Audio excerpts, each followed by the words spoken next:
मेरे मेरे मेरे को बीमार पड़ना है। ओके। तो ये मेरे भीतर है, ये कर्मों का जो है उदय प्रारब्ध है। ओके। उसके लिए जो है अगर मेरे बीमार जो है पड़ना है तो क्या है कि वो रोटी जो है वो रात वाली रोटी जिसमें जीव पड़े हुए हैं वो मेरे सामने आ जाएगी और मैं उसको खा लूंगा और बीमार पड़ जाऊंगा। तो वो रोटी है वो तो उपादान है और बीमार पड़ना जो है वह मेरा जो है वो उपादान था और रोटी निमित्त बन गई। एक एग्जाम्पल। दूसरा क्या है कि रोटी है लेकिन मेरा बीमार पड़ना मतलब रोटी पड़ी है सामने लेकिन मेरा बीमार पड़ना जो है उदय प्रारब्ध में नहीं है। तो क्या होगा कि आपकी श्रीमती आ जाएगी, अरे ये मत खाना, ये रात की रोटी सही नहीं है, वो हटा देगी। ठीक है ना। वो हटा देगी तो वो भी क्या है कि वो निमित्त नहीं बनी। वो भी एक तरीके से मतलब उसको निमित्त नहीं कह सकते। निमित्त में तो कार्य रूप में परिणित होने में कहते हैं। लेकिन वो क्या है कि सावधानी वो उसका जो है ना निमित्त था हटाने का, आपका नहीं था। कार्य रूप में दोनों मिलते हैं, दोनों के मिले के बिना जो है कोई काम नहीं होता। उपादान कारण होता है और जो है वो आपका जो निमित्त है वो मिलकर के दोनों कार्य कराते हैं। अब एग्जाम्पल रहा कि छोटा या मोटा, छोटे मोटे का प्रश्न नहीं है, जो कुछ होता है। एक मिनट लाइट बंद करो। छोटे मोटे का प्रश्न नहीं है, ये सारा उदय प्रारब्ध के अधीन है। उपादान जो है उदय प्रारब्ध के अधीन है। तो जो उदय प्रारब्ध होता है वो सारा जड़ है। लेकिन जो आपने शुद्ध आत्मा की बात कही ये चेतन से जुड़ा हुआ है। ये उपादान, ये भी उपादान है लेकिन इसके अंदर जो है उसमें भी निमित्त बनता है तो वो चेतन से निमित्त बनेगा। ये भी उपादान है। ठीक है ना। आपका उपादान था कि शुद्ध आत्मा को जो है प्राप्त करने का या समझने का, प्राप्त करना तो दूर की बात है, समझने का जो है आपके ज्ञान को समझने का आपके उपादान था। तो मैं निमित्त बन गया तो ये कार्य हो गया।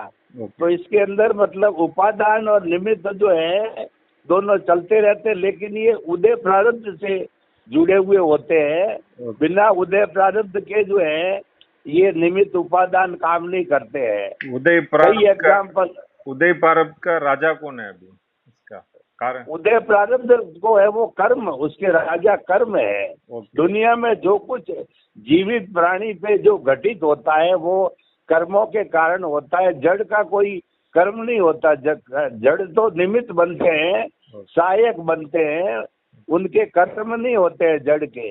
वो तो सहायक तत्व, क्योंकि उनमें संवेदना नहीं है, उनके अंदर जो है वो कोई भी सोचने की शक्ति नहीं है उनमें, और जो है उनमें सुख दुख की अनुभूति नहीं है, इसीलिए उनके कर्म नहीं होते हैं। कर्म प्रश्न खड़ा होता है, आत्मा से जुड़ा हुआ होता है। जहाँ पर चेतना नहीं है वहाँ कर्म नहीं होते हैं। तो ये सारा जो है कर्मों का जो है सबका राजा। सवाल जो है उदय प्रारब्ध का नहीं है। कर्मों जो सारा राजा जो है इस संसार में जो आत्मा को घुमाने वाला है 84 लाख जीवा योनि में, वो धुरी कर्म है। जैसे साइकिल की धुरी होती है, धुरी समझे ना, वो जो एक्सल डाला होता है तो धुरी के ऊपर साइकिल घूमती है, धुरी के ऊपर पहिया घूमता है। तो हमारे जीवन की जो धुरी है वो कर्म है। अगर कर्म शेष नहीं है तो हम मुक्ति को चले जाएंगे। हम जो है वो 84 लाख जीवा योनि के अंदर घूमेंगे नहीं है। तो उदय प्रारब्ध का मतलब क्या है कि वो कर्म एक्शन में आना। हमारे कर्म क्या है, कई जन्मों के कर्म जो है चिपके हुए पड़े हुए आत्मा में, वो चुपचाप पड़े हैं, वो प्रभाव नहीं डालते हैं। उसको गीता की भाषा में कहते हैं कि जो संचित कर्म वो स्टोर हाउस के अंदर पड़े हैं, लेकिन वो जब एक्शन में आते हैं, जब भुगतान में आते हैं, जब रिजल्ट देते हैं, तब उसको उदय प्रारब्ध कहते हैं। उदय शब्द तो है जैन धर्म का, और प्रारब्ध है वो गीता का शब्द है, दोनों का अर्थ एक ही है। इसीलिए उदय प्रारब्ध से व्यक्ति, जो गीता वाला भी समझ जाता है, जैन वाला भी समझ जाता है कि जब उदय में वो खड़ा होता है आत्मा से, तब जाकर के उसका रिजल्ट, मतलब रिजल्ट में आने को उदय प्रारब्ध कहते हैं सबका। हर चीज का जो है वो उदय प्रारब्ध होना जरूरी है, उसके बिना वो कर्म जो नहीं आएगा। जैसे कि आपका उदय प्रारब्ध हुआ जो है चेतना को इतना गहराई से समझने का, पहले नहीं था, तो पहले नहीं था, तो अब जो है वो उदय प्रारब्ध हुआ, तो आप प्रश्न कर रहे हो और धीरे धीरे धीरे धीरे सीख रहे हो। जब सीखते रहोगे तो धीरे धीरे स्पर्श भी चालू हो जाएगा, एहसास भी चालू हो जाएगा।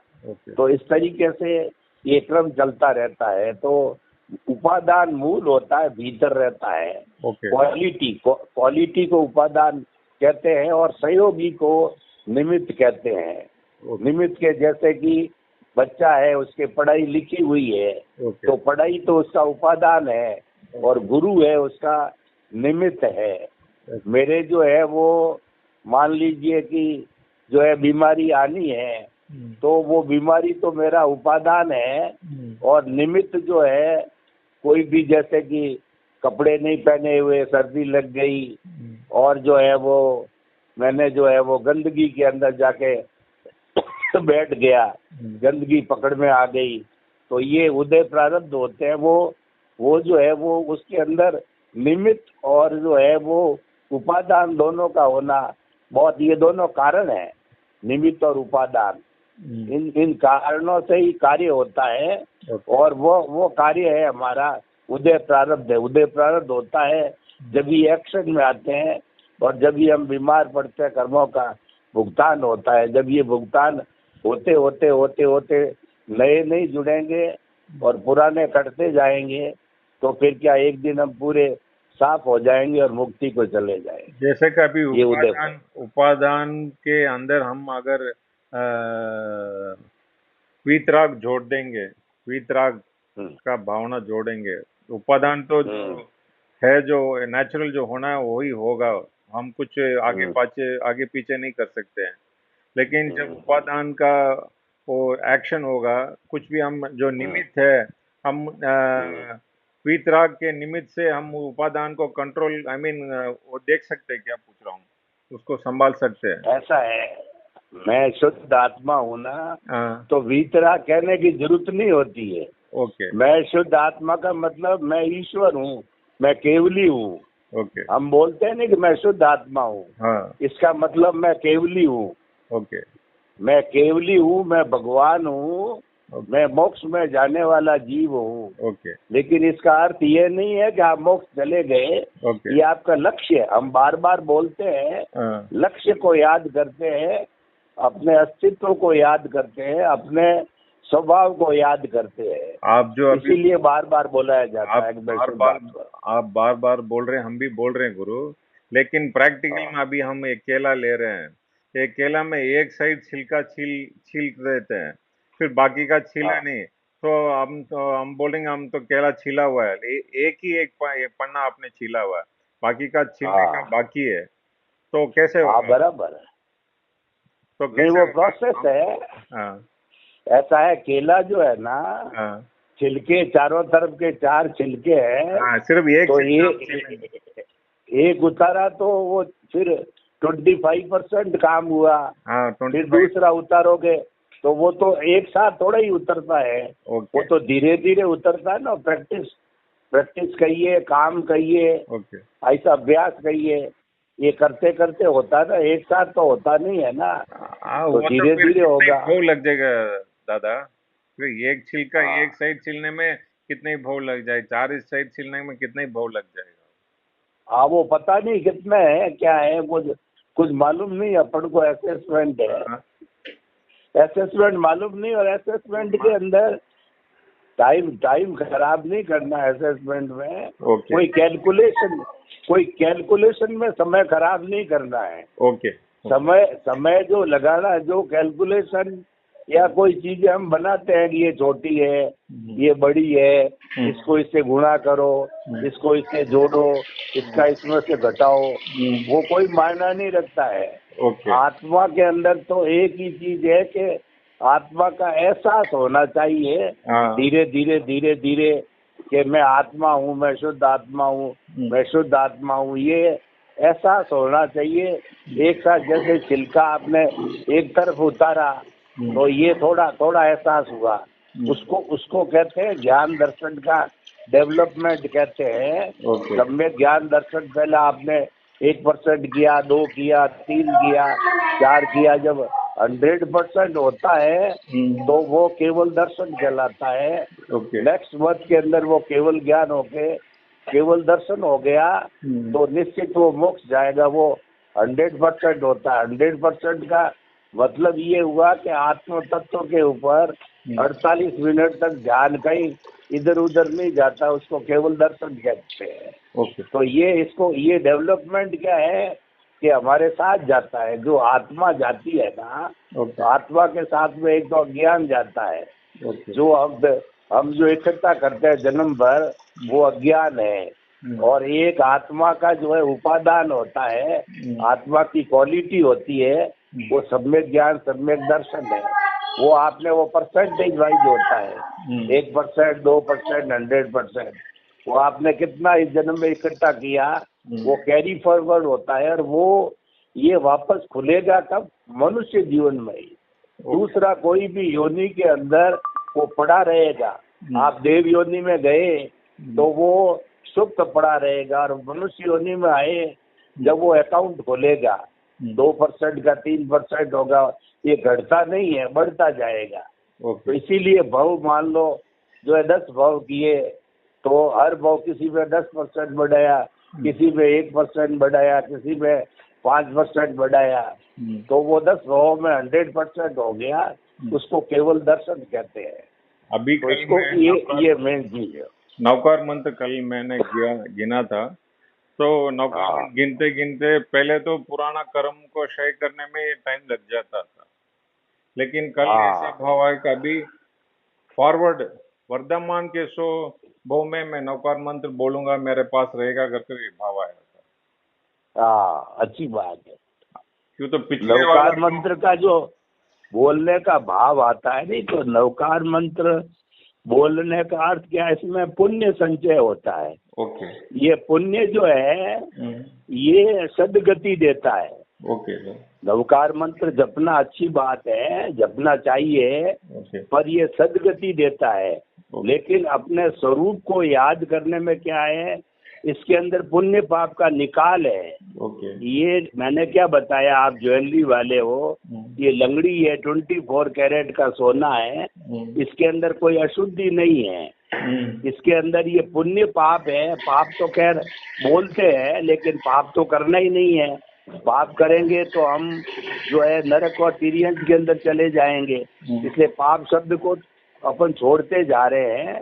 उस गति से तो दोनों बाहर निकलना ही है। और ये बातें इसीलिए कर रहे हैं कि दोनों गति हमारे आए नहीं, इसीलिए, और करेंगे तो आएगी भी नहीं। तो पुण्य पाप तो ये बोलचाल की भाषा में बोला जाता है, मूल वो पुण्य ही है। पुण्य इकट्ठा होता है, पुण्य का भी निकाल करना पड़ेगा। पुण्य भी एक अशुद्धि है, पुण्य भी एक कंकर है, इसको भी अनाज से निकालना पड़ेगा। तो जब निकालना पड़ेगा तो उसको इकट्ठा क्यों करो? क्वेश्चन ये है कि निकालना पड़ेगा। तो देखिए, 2 धाराएं हैं, दोनों अच्छी है। पुण्य कमाना कोई गलत नहीं है। हमारे जितने भी दरवाजे बंद करो, हमारा मतलब क्या है कि 2 रास्ते निकलते हैं। एक रास्ता तो पुण्य पाप का निकलता है, जो कि सदगति को जाता है। पाप शब्द मैं बोलता हूँ, उसको पाप को समझना, ये तो खाली समझाने के लिए बोला। एक मतलब जबान के ऊपर पड़ गया, पाप शब्द को डिलीट मारो, ठीक है ना। और अकेला पुण्य बोला नहीं जाता है, समझने के लिए पाप पुण्य बोलते हैं हम। तो हमने क्या, पुण्य को जो है वो इकट्ठा किया तो हमको सदगति मिलेगी। कि आपकी डिस्टरबेंस हो रही, डिस्टरबेंस को कहो थोड़ा शांत रहो, डिस्टरबेंस को शांत करो। होता आ गया। हाँ, उनको बोलो कि थोड़ा सा या तो कमरा बंद करो या आप अपनी जगह बदलो, समझ में आवे। तो क्या है कि ये जो पुण्य पाप है ना, ये भी निकाल है। इसको भी निकालना पड़ेगा। तो जब इसको निकालना है तो इकट्ठा ही क्यों करो। समझदार व्यक्ति ये इसको इकट्ठा ही नहीं करता है, और कोई व्यक्ति इकट्ठा करना चाहे तो कोई बुराई भी नहीं है। ये हमको देखिए, दो धाराएं हैं। एक हमारे जितने साधु महात्मा पंच परमेश्वरी, ये जितना हमारा कुल धर्म है ना, ये सब हमको खींचता है और ये हमको पुण्य संचय करने में ले जाता है। इनका लक्ष्य है पुण्य संचय करके सदगति को जाओ। परंतु आप मेरे संपर्क में आए हो, मेरा लक्ष्य इससे अलग है। मेरा लक्ष्य मुक्ति का लक्ष्य है। वो ट्रैक मैं छोड़ रहा हूँ, शुरू से छोड़ा मैंने ट्रैक। मेरे छोड़ा हुआ, इसीलिए छोड़ा हुआ बताता हूँ, अगले को जमे या न जमे बात में उसकी जो है मतलब पुण्य संचय को भी बुरा नहीं मानता हूँ मैं। और पुण्य संचय तो बड़ी बात है। जो छोटा पुण्य होता है, साधारण नॉर्मल अच्छा व्यक्ति बनने के लिए भूखे को भोजन, प्यासे को पानी, और जो है नीडी व्यक्ति की हेल्प करना, वो भी बुरा नहीं है। तो बुरा किसी को नहीं मान रहा हूँ, क्योंकि बुरा मानना, मैं कौन होता हूँ मानने वाला। मैं कोई सिद्ध पुरुष हूँ नहीं, कोई केवली हूँ नहीं कि ये बुरा है, अधिकारी नहीं हूँ। तो सबको अच्छा, बुरे को बुरा मानते हुए, अच्छे को अच्छे मानते हुए आगे बढ़ता हूँ। क्योंकि अब आपको तय करना है। अपन की साड़ी की दुकान में चले गए, हमारे सामने जो है वो कई साड़ियाँ एक लेडी के सामने, तो अब वो कौन सी साड़ी पसंद करे उसको देखना है। तो 3 साड़ियाँ हमारे सामने हैं। एक तो भूखे को भोजन, प्यासे को पानी, थोड़ा पुण्य होता है, और एक ज्यादा पुण्य होता है जो सदगति, मनुष्य गति या देव गति को जाता है। और उस मनुष्य गति के अंदर फिर हम वही पुण्य, आगे पुण्य संचय करेंगे। एक रास्ता होता है आत्म धर्म का रास्ता होता है, जिसके अंदर पुण्य पाप का तो निकाल है ही है, पुण्य का भी निकाल है, उसको छोड़ते चलो। तो जितनी हमारी पूजन की विधियां हैं ये अच्छी है, या हमारा नवकार मंत्र सामायिक जो हमको बताया जा रहा है बुरा नहीं है, पर इसके साथ पुण्य का संचय होता है। आप चाहते हो कि पुण्य का संचय मुझे नहीं चाहिए, तो प्योर चीज है, सिर्फ उस प्योर चीज की बात करो। उस प्योर चीज, वो प्योर क्या है उसी की व्याख्या करो, उसकी बात करो, उसकी फिलोसॉफी। ये कहते हैं कि हरि अनंत, हरि कथा अनंत। हरि मतलब हमारा भीतर विराजमान शुद्ध आत्मा भगवान। इस शुद्ध आत्मा भगवान की अगर 10 जन्म भी वर्णन करें तो इसके गुण समाप्त नहीं होते हैं। नवकार मंत्र के तो गुण जल्दी समाप्त हो जाएंगे, कोई भी अच्छी चीज के गुण तो जल्दी खत्म हो जाएंगे। पर हरि क्योंकि ये अनंत ज्ञान वाला है, जब इसकी इतनी क्वालिटी आई है कि इसका वर्णन करो। वर्णन करने का मतलब क्या है कि इसके अंदर रहना, इसका एहसास करना, इसको रियलाइज करना, इसका अनुभव करना, इसका इंट्रोस्पेक्शन करना। कई पर्यायवाची हो सकते हैं, मतलब इसको महसूस करना। उसको महसूस करने में अब कई जन्म निकल जाएंगे, तो इसीलिए कहते हैं हरि अनंत, हरि कथा अनंत। 100% आने में कई जन्म लगेंगे, तो इसीलिए कहते हैं हरि की कथा जो है वो अनंत है। तो अब आपको तय करना है कि रास्ता कौन सा लेना है। अभी आपका तो उसके रास्ते के अनुरूप चलो, आपका दोनों रास्ते साथ नहीं चलाने। स्टार्टिंग में बोला जब उपादान जो शुद्ध आत्मा है वही मेरा उपादान है, उसी को पकड़ेंगे। हाँ, उसी की व्याख्या करो, उसके अंदर रहो, उसका चिंतन करो, उसी की बात करो। उसके कौन कौन से घटक है, उसके घटक जो है वो उसको स्टडी करो। उसके घटक क्या है, उसके घटक जो है जैसे कि जो है वो निमित्त, निर्दोष, अकर्ता और शुद्ध आत्मा, इसको समझो। कुदरत को समझो, कुदरती रचना को समझो, कुदरती कानून को समझो, कर्म फल को समझो, और जो है सम्यक ज्ञान, सम्यक दर्शन, सम्यक चारित्र, सम्यक तप को समझो। वो क्या है? सम्यक तप तो हमारी सदगति में भी है। पर उसकी और इसकी परिभाषा, उसमें तो क्या पुण्य संचय होगा, इसमें पुण्य का निकाल होगा। इसके अंदर पुण्य कौन सा बंदेगा मोक्ष के लायक और सहायक? पुण्य तो हरेक में चाहिए, पुण्य बिना अंगुली भी नहीं हिलती है। अगर मेरे पुण्य नहीं है, किसी व्यक्ति के पुण्य नहीं है तो लकवा मार जाएगा, उसको जो है ब्रेन हेमरेज हो जाएगा। तो उसके पुण्य के बिना तो कुछ होता ही नहीं है। मोक्ष में भी जाने के लिए मोक्ष का पुण्य अलग होता है, उसके अंदर सांसारिक पुण्य नहीं होता है। उसके अंदर जो मोक्ष का पुण्य मतलब कामना रहित होता है। तो कुल मिलाकर के सब बात घूमते घूमते घूमते हमारी साधना का जो मेन पॉइंट ये आ जाएगा, धीरे धीरे सब कामनाओं को छोड़ना पड़ेगा और आपको दर्शक बनना पड़ेगा, और आपको जो है वो मैं मेरा को संपूर्ण रूप से 0.001% भी नहीं रखना है, उसको पूरा त्यागना पड़ेगा। जो अपने जो है केवल दर्शन को प्राप्त करने के लिए उसको पूर्ण रूप से त्यागना पड़ेगा। ठीक है, आप अपना कुछ भी काम करो, लेकिन भावना में वो रहना चाहिए भाई मैं मेरा, मैं त्याग चुका हूँ, मैं त्याग चुका हूँ, त्याग चुका हूँ।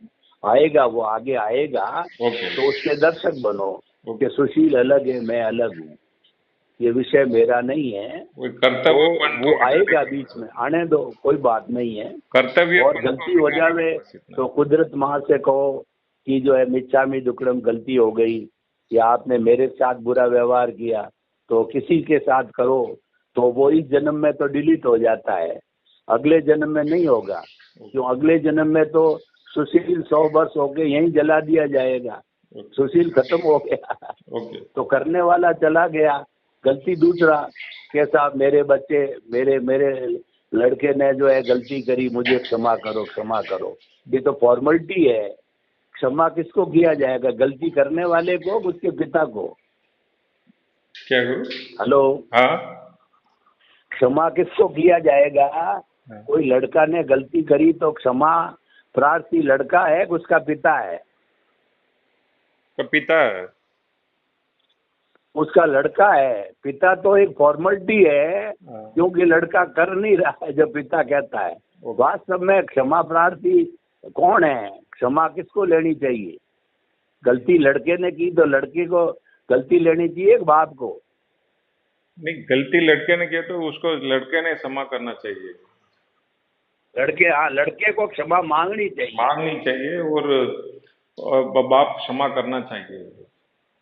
हाँ, लड़के को गलती मांगनी चाहिए, क्षमा तो अगले वाला करेगा। तो इसीलिए क्या है कि आप इस जन्म में जितनी गलतियां करो वो क्षमा मांग लो तो डिलीट होती जाएगी।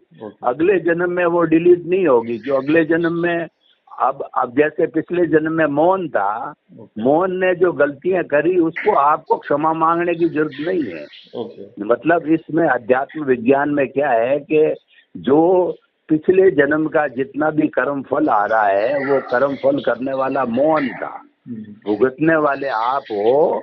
तो जो आप उसको भुगतो, दर्शक बनो, तो आपको भुगतना तो पड़ेगा, परंतु भुगतने पे अगर आप उसके दर्शक बनते हो, उसके साथ नहीं जुड़ते हो, तो नया कर्म नहीं बनता है।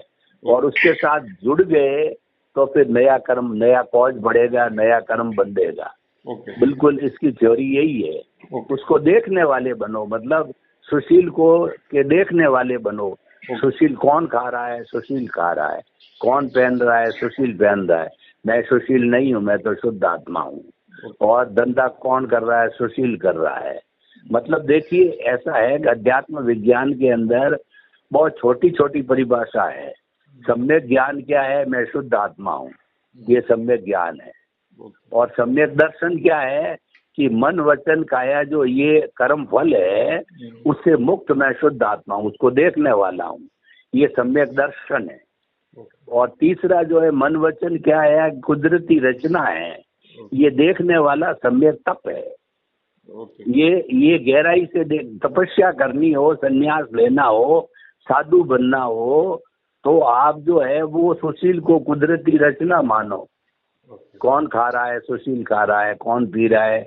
गलती कौन कर रहा है? सुशील कर रहा है। तो ये सम्यक तप है, ये सद्गुणा है। और जो है मतलब जो है वो मन वचन काया जो कुदरती रचना से मुक्त ऐसा मैं शुद्ध आत्मा हूँ।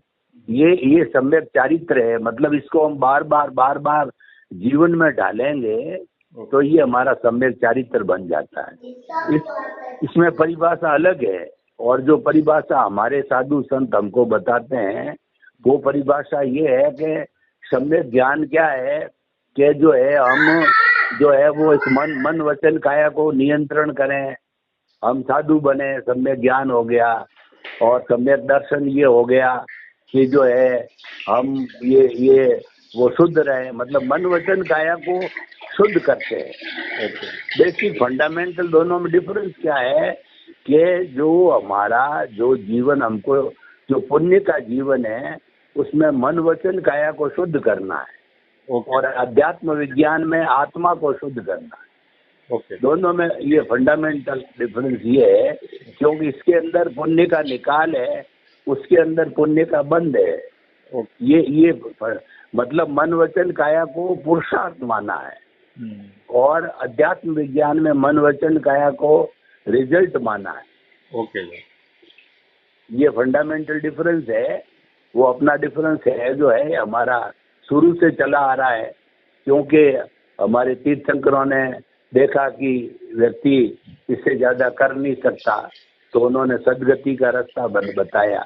लेकिन वो खुद रास्ता लेते हैं, वो अध्यात्म विज्ञान का लेते हैं कि ये किसी साधु की किसी साधक की इतनी ताकत नहीं है, तो बताते नहीं है। हमको ये बताया नहीं जाता है आइसुल में, और बताते हैं तो वो एग्री करते नहीं है।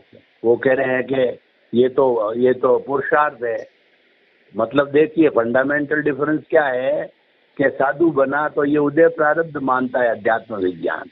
वो कहता है कि नहीं, मैंने मेरे पुरुषार्थ से साधु बना, मैं मेरे पुरुषार्थ से जो है वो मांस खमन कर रहा हूँ।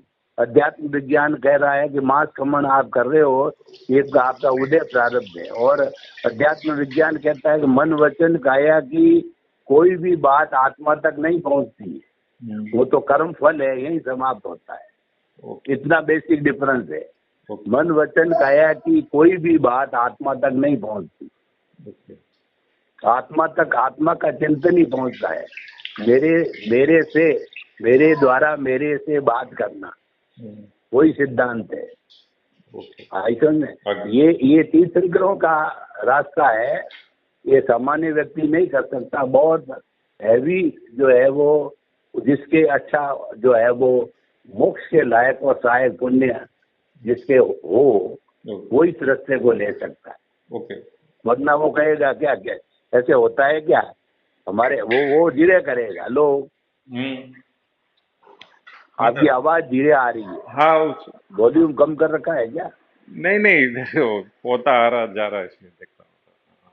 तो वो क्या है कि वो कहेगा कि हमारे आचार्य गलत है क्या, आप साधु से ज्यादा जानते हो क्या, नहीं आप साधक हो क्या, वो ऐसे प्रश्न करेगा आपसे। Okay sir.